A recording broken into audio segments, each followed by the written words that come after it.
Hi guys, welcome back to our channel science madness. I am Sajal Bhanushali और आज के session में हम कंटिन्यू कर रहे हैं हमारा लाइफ प्रोसेस का चैप्टर। तो बच्चों, हमने इसके पहले we did respiration and we also did nutrition, है ना। तो हमको बेसिकली इतना पता है कि ऑर्गेनिज्म एज अ होल कुछ कर नहीं पाता। हर एक सेल के पास हमको एनर्जी बनती है, हर एक सेल के पास एनर्जी की ज़रूरत होती है। यस, जब भी हम लोगों ने रेस्पिरेशन पढ़ा तो सेल्यूलर रेस्पिरेशन पढ़ा और हमने क्या पढ़ा कि उसके लिए ऑक्सीजन की ज़रूरत होती है एज वेल एज ग्लूकोज की ज़रूरत होती है ना। तो ये जो पूरा प्रोसेस है वो हर एक सेल में होता है। अब अगर प्लांट को आप ठीक से देखो तो हमको इतना पता है कि खाना कौन बनाता है। खाना किससे बनता है? फोटोसिंथेसिस से।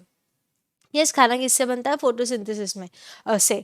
और फोटोसिंथेसिस के लिए सनलाइट की ज़रूरत होती है। तो जो प्लांट के बाहर के साइड के है ना, बाहर के साइड के लीव्स है वो ज़्यादा अमाउंट में फोटोसिंथेसिस करेंगे और अंदर के साइड के लीव्स है वो कम अमाउंट में फोटोसिंथेसिस करेंगे।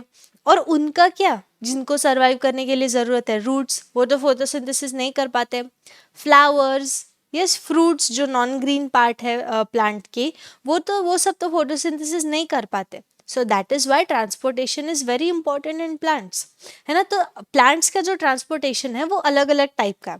अब यहाँ पर आप देख सकते हो ये जो ब्लू कलर का जो वाटर है ये ऊपर ऊपर जा रहा है ना, ऊपर ऊपर जा रहा है। एज वेल एज जो फोटोसिंथेसिस से खाना बना, फूड बना, वो नीचे भी जा रहा है रूट्स की तरफ, और वो फ्लावर्स एंड जो नॉन ग्रीन पार्ट्स है उनकी तरफ भी जा रहा है। एंड और एक टाइप का ट्रांसपोर्टेशन है जहाँ पर यहाँ पर पानी दिख रहा है आपको, ये भी तो रूट्स में जा रहा है।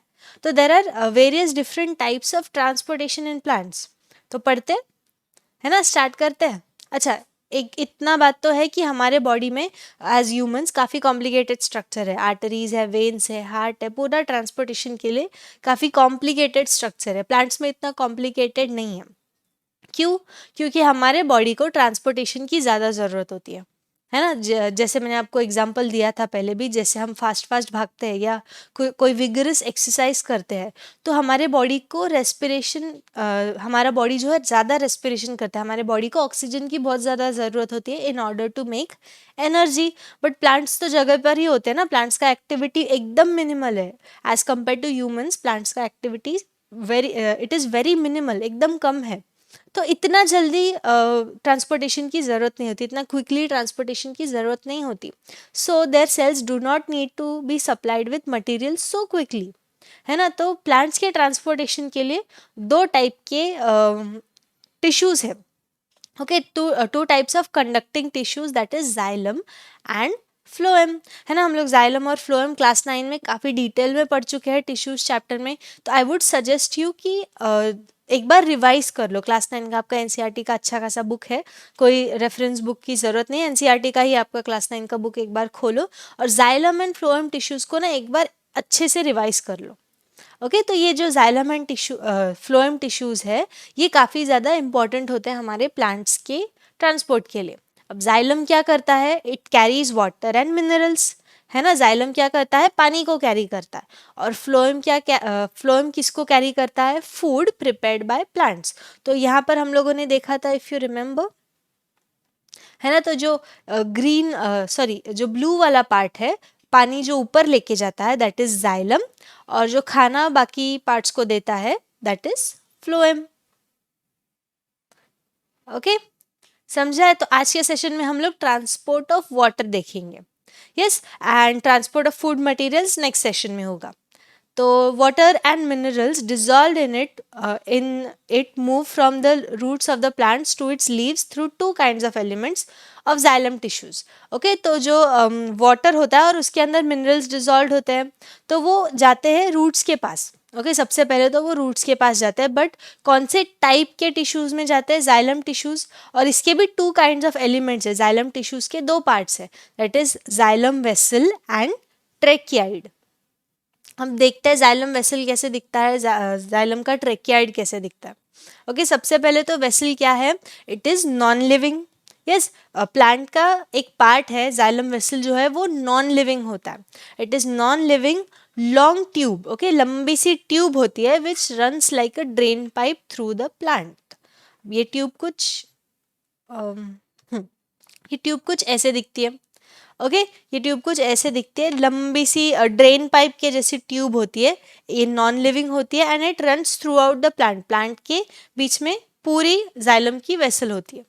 Okay a xylem vessel is made of many hollow dead cell है, इसके लिए नॉन लिविंग है।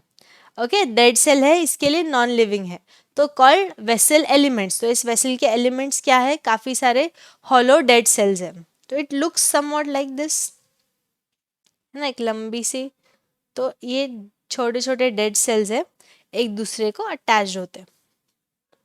Okay if you see this clearly, ऐसे लंबी सी ट्यूब होती है और काफी ज्यादा सेल्स एक दूसरे को अटैच होते हैं, सारे के सारे डेड सेल्स होते हैं। ओके ये एक इम्पॉर्टेंट पॉइंट है, यूजुअली एमसीक्यूज में पूछते हैं।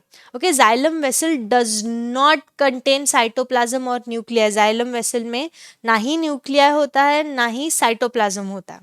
ओके तो in flowering plants either only xylem vessel transport water और बोथ जाइलम वेसल एंड ट्रेकियाइड। तो फ्लावरिंग प्लांट्स में एक तो सिर्फ जाइलम वेसल होंगे या फिर xylem vessel as well as tracheid होंगे। तो ये भी फ्लावरिंग प्लांट्स में, तो ये टाइप के छोटे छोटे पॉइंट्स है, तो आपको लगेगा कि क्या ये पॉइंट्स है, इनको हमको तो सब आता है, सिर्फ एक पाइप जैसी चीज़ है। ओके तो ये छोटे छोटे पार्ट्स है जहाँ पर आप एमसीक्यूज में आपके मार्क्स जा सकते हैं। यस तो अब देखेंगे ट्रेकियाइड। अब ट्रेकियाइड लॉन्ग ट्यूब नहीं होता, tracheids are long thin spindle shaped मतलब ऐसे थ्रेड के जैसे। Okay so these are tracheids. Okay यहाँ पर आप देख सकते हो दीज आर ट्रेकियाइड्स। तो these are long spindle shaped cells with pits in their thick cell walls, इनके जो सेल वॉल्स है उसमें पिट्स होते हैं, ओके खड्डे होते हैं। So tracheids are dead cells with lignified walls, but they do not have open ends. Okay, so they do not form vessel. अब vessel का मतलब क्या है, vessel मतलब बर्तन, है ना। vessel को अगर आप ट्रांसलेट करो तो vessel मतलब होता है बर्तन। अब ये इनके एंड्स जो है वो ओपन नहीं होते। ओके ट्रेकियाइड्स के जो एंड्स है वो ओपन नहीं होते, तो वो एक वेसल नहीं बना सकते, वो कंटेन नहीं कर सकते। Yes, although all plants have tracheids, there are only water conducting tissues in non-flowering plants. Okay, सारे plants के पास tracheids होते हैं। याद है मैंने पहले आपको flowering plants का पार्ट बताया था, है ना। तो फ्लावरिंग जो प्लांट्स है, ऐसे प्लांट्स जिनके पास फ्लावर्स होते हैं, वो एक तो उनका ट्रांसपोर्टेशन एक तो वेसल के थ्रू होता है या फिर ट्रेकियाइड्स के थ्रू होता है। ओके बट जो नॉन फ्लावरिंग पार्ट्स है, ओके ट्रेकियाइड्स होते सबके पास है, but they are the only water conducting tissues in non flowering parts. Okay non flowering plants में जाइलम वेसल काम नहीं करता, सिर्फ ट्रेकियाइड काम करता है। ओके सो पूरा जो स्ट्रक्चर है they look somewhat like this, and मैंने जैसे बोला था पिट्स होते हैं, है ना, पिट्स होते हैं, इसमें भी होते हैं, वेसल में भी होते हैं, ट्रेकियाइड्स में भी होते हैं। Okay, so these are vessels and these are thin spindle-like tracheids. Okay. अब मैकेनिज्म, अब हमको ये चीज़ें तो पता चल गई कि वेसल कैसे होता है, ट्रेकियाइड कैसे होता है। अब मैकेनिज्म देखेंगे, अब ट्रांसपोर्ट होता कैसे देखेंगे। तो there is a main concept called accent of SAP. Accent of SAP ज़्यादा कॉम्प्लिकेटेड नहीं है, आपको लगेगा कि एक्सेंट ऑफ सैप बहुत कॉम्प्लिकेटेड है ना, नाम से थोड़ा कॉम्प्लिकेटेड लगता है, कुछ नहीं है। It is the upward movement of water and minerals from roots. Okay जो रूट्स में से वाटर और मिनरल ऊपर जाते हैं, उस मूवमेंट को बोलते हैं एक्सेंट ऑफ सैप, है ना। नाम कॉम्प्लिकेटेड है, डेफिनेशन कॉम्प्लिकेटेड नहीं है। ओके अब ये ऊपर जाने के लिए जो वाटर एंड मिनरल्स है, रूट्स से ऊपर different parts of the plants के पास जाने के लिए कुछ तो लगेगा ना, ऐसे मशीन थोड़ी है प्लांट में कि ऊपर चला जाए पानी, है ना। तो कुछ फैक्टर्स लगेंगे, तो चार मेन फैक्टर्स है, वन बाय वन पढ़ते हैं। First factor is the root pressure. Okay root pressure क्या होता है, सबसे पहले तो हमको पता है कि रूट्स जो है जब भी अब्जॉर्प्शन होता है, हमने रेस्पिरेशन के भी टाइम पढ़ा था, है ना, जब भी रूट्स अब्जॉर्प्शन होते हैं, तो ये तो मेन रूट है। ओके तो काफ़ी ज़्यादा रूट्स है और अब्जॉर्ब करने का काम कौन करता है, रूट है। ओके तो छोटे छोटे हेयर लाइक स्ट्रक्चर्स होते हैं रूट पे, तो अब जो भी अब्जॉर्प्शन करने का काम है, ऑस्मोसिस का काम है, वो रूट हेयर करता है। तो ये रूट हेयर क्या करते हैं, हमने पहले भी पढ़ा था कि यहाँ पर सॉइल में, ओके सॉइल में छोटे छोटे होल्स होते हैं, तो वो रूट हेयर क्या करते हैं, वहाँ से जाके एयर अपने अंदर, एयर में से ऑक्सीजन अपने अंदर अब्जॉर्ब कर लेते हैं थ्रू ऑस्मोसिस। बट ये होल्स में कभी कभी पानी भी भर जाता है ना, इसी पानी में मिनरल्स भी होते हैं। तो सेम तरीके से water from the soil enters the root hair because of osmosis, है ना। ये जो पानी में जो वाटर है वो एंटर करेगा रूट हेयर में बिकॉज ऑफ ऑस्मोसिस, है ना। तो root pressure is responsible for the movement of water up to the base of the stem. अब ये रूट प्रेशर ज़्यादा पावरफुल नहीं है, ये base of the stem, stem के बेस तक ही पानी पहुंचा पाएगा, ओके पूरे बॉडी को नहीं पहुंचा पाएगा। रूट प्रेशर जो है थोड़ा पानी इसके अंदर जाएगा, है ना, थोड़ा पानी इसके अंदर जाएगा, थोड़ा पानी इसके अंदर जाएगा थ्रू रूट हेयर, तो धीरे धीरे पानी ये सब जो है वो स्टेम तक, स्टेम के बेस तक पहुंचा पाएगा रूट प्रेशर की वजह से। ओके नेक्स्ट देखते हैं कैपिलरी एक्शन। अब capillary action I explain. Suppose there is a small tube, है ना, एक पतली सी ट्यूब है, और आपने इस पतली सी ट्यूब को नीचे के साइड से पानी पुट किया, है ना। तो ये पानी भरेगा पहले, फिर और पानी आएगा तो ये और पानी भरेगा, और पानी भरेगा, तो धीरे धीरे जैसे जैसे पानी ज़्यादा एंटर करते जा रहा है वैसे वैसे ये ट्यूब में पानी ऊपर ऊपर चढ़ते जा रहा है। This is capillary action. सिर्फ नाम कॉम्प्लिकेटेड है, चीज़ें कॉम्प्लिकेटेड नहीं है। अब कैपिलरी किसको बोलते हैं, कोई भी एकदम पतली सी ट्यूब हो उसको कैपिलरी बोलते हैं। आप ह्यूमन केस में भी पढ़ोगे कि आर्टरीज और वेन्स और कैपिलरीज भी होती है, ब्लड वेसल्स, है ना। तो कैपिलरीज का मतलब क्या है, अ वेरी फाइन ट्यूब, एकदम पतली सी ट्यूब को कैपिलरी बोला जाता है। ओके तो पानी या फिर कोई भी liquid rises in the capillary because of physical forces, है ना। तो हम लोग खुद से पानी डाल रहे हैं, अब स्टेम के बीच में पानी जैसे ही जमता जा रहा है, ज़्यादा पानी होते जा रहा है, तो स्टेम क्या करेगा, स्टेम का बेस क्या करेगा, पानी अपने बॉडी में ऊपर भेजेगा। तो दिस इज कैपिलरी एक्शन। किससे भेजेगा, जाइलम वेसल से या फिर ट्रैकियाइड से। ओके तो ये धीरे धीरे फिजिकल फोर्सेस, फिजिकल फिनोमिनन है।